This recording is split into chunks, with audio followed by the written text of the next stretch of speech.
Razia busana muslim dan muslimah ini sengaja digelar di Jalan Lintas Banda Aceh Medan atau bertepatan di depan kantor Bupati Biren Desa Cotgapu Kota Juang Biren untuk mengurangi pelanggaran Kanun Syariat Islam nomor 11 tahun 2002 tentang akidah, ibadah dan syiar Islam.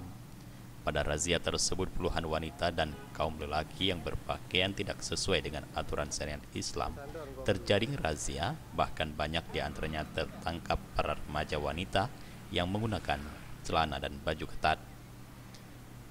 Para pelanggar syariat Islam yang terjaring tersebut harus membuat perjanjian untuk tidak mengulanginya lagi perbuatan yang sama. Kemudian dinasehati petugas, selanjutnya diwajibkan mengenakan pakaian sesuai syariat Islam. Medan coy. Asal dari Medan? Ya. Mau kemana? Mau ke Sabang. Nah, karena berhubungan ini kami lagi Muslim kan? Iya, tadi basah. Coba turunin lu. Nah, celana turunin. Ini pendek. Lagi.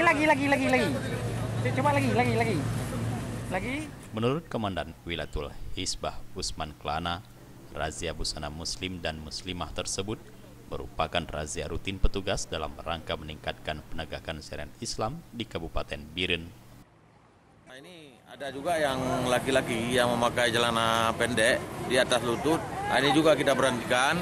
Kemudian kita beri nasihat bila ada kawannya yang membawa celana panjang, semacam training yang menutup aurat, kemudian bisa kembali pulang ke rumahnya setelah dinasihati. Setelah dinasehati dan mengganti pakaian sesuai syariat Islam, para remaja yang terjaring razia tersebut kemudian dikembalikan kepada orang tua atau keluarga masing-masing. Dari Kota Juang Biren, kontributor Aceh TV melaporkan.